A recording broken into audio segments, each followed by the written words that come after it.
A festival has had to cancel its entire lineup. A promoter has joined the right-wing grift. Another festival has had to lose one of its directors as they've stepped down amid some serious allegations.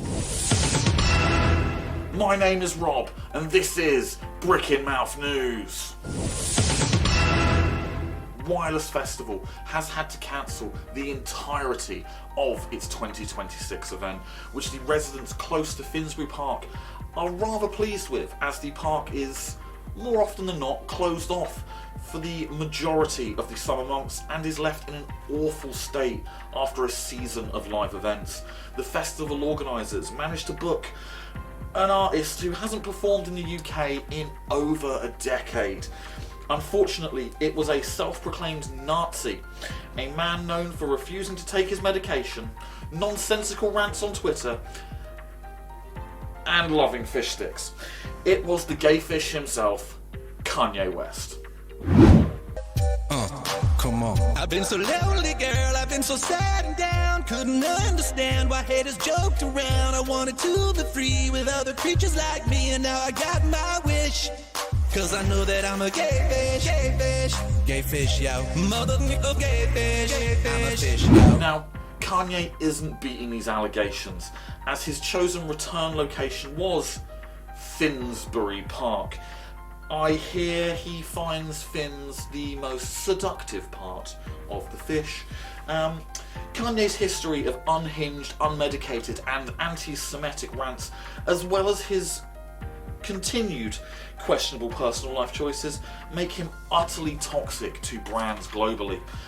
Pepsi dropped out of being the headline main name sponsor for the event, followed shortly by Rockstar Energy, who usually sell branded cans nationwide, after they lost their alcohol sponsors, all of them, followed by every other named brand, bar two of them, Big Green Coach and Ticketmaster. After this, Kanye was denied entry and a visa to the UK due to being an absolute piece of shit. The human equivalent of a crusty sock in a teenage boy's bedroom. With no sponsors on board, no other talent would be willing to sign up and help fill any of the free nights that Kanye was headlining, which in itself was a moronic decision. And with that, this year's iteration of the Wireless Festival was no more. This actively puts following year's events at risk of not happening, which, for a struggling live event scene, where venues are still closing regularly, that should be a concern. They really have Kanye'd this one up. Don't really know what else to say about this one. Booking Kanye West was always going to be a tough sell.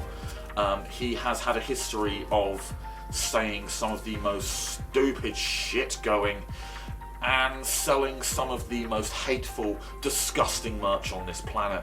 I truly hope that man gets help, starts taking his medication, and actively seeing a therapist. I'd like to say I'm sure there's some good deep down in there, but I'm not convinced at this point.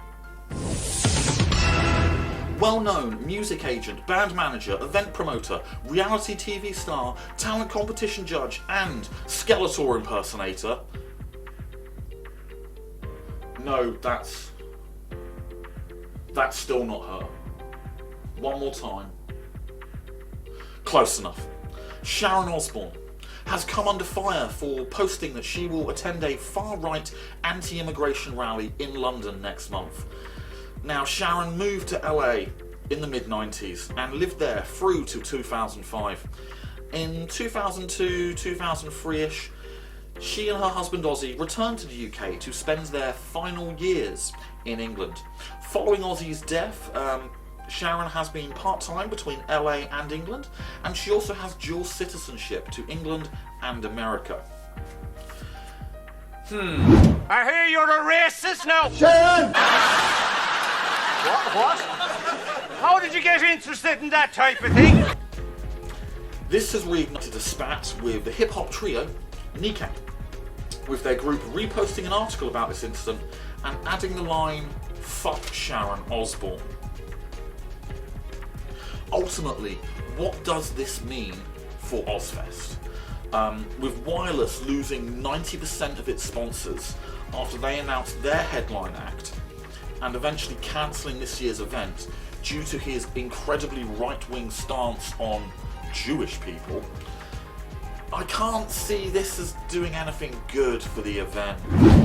Will Sharon's endorsement of far-right politics prove too risky for sponsors? Does an Ozzfest featuring Kid Rock, Phil Anselmo, Disturbed and Stained sound really exciting to you? Only time will truly tell.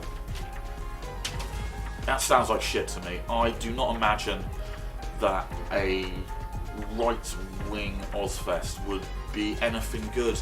Sharon was courted by the Conservative Party, a political party that Ozzy fucking despised for what they did to the north of England, to be a councillor in Birmingham.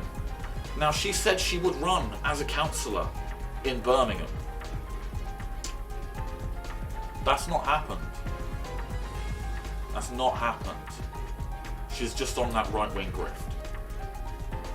I don't see this being good for anyone.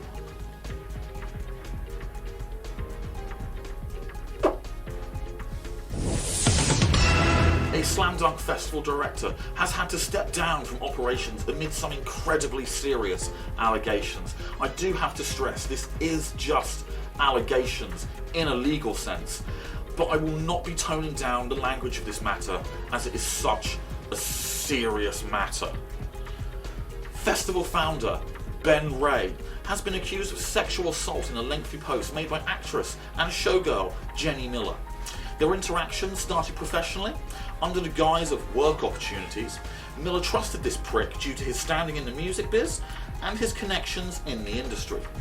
After he, Ben Ray, owner of SlamDunk Festival, had sexually assaulted Jenny Miller, she informed his wife, his now ex-wife, who was undergoing IVF treatment at the time so they could have a baby together. Jenny, in addition to this statement, has also released a screenshot of WhatsApp conversations where Ben didn't deny point-blank accusations of assault.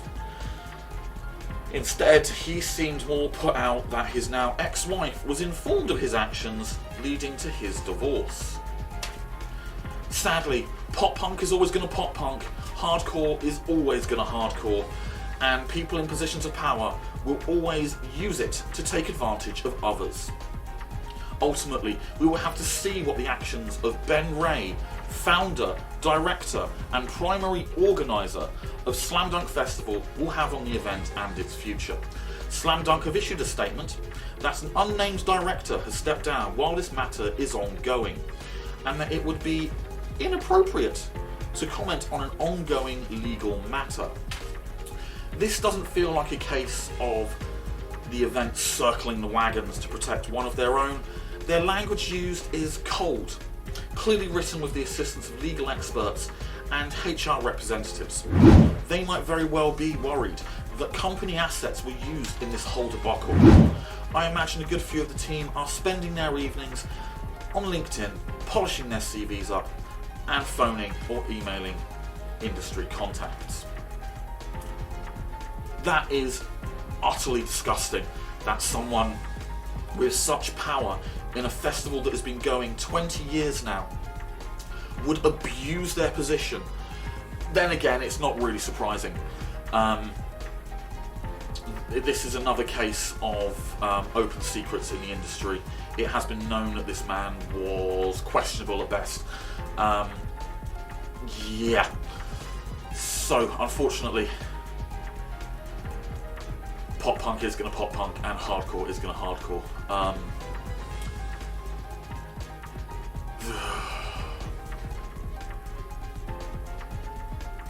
I am glad that the allegations weren't coming from a minor this time. That is lovely. But someone who was married plying a woman with drugs and sexually abusing her. And she goes into detail on her post what he did. Yeah. I'm Rob. This has been Brick in Mouth News. Holy shit, what a way to kick this one off with 3 of the most disgusting news stories from the month. Fuck me. That was horrible. Can next month be better, please? Signing off.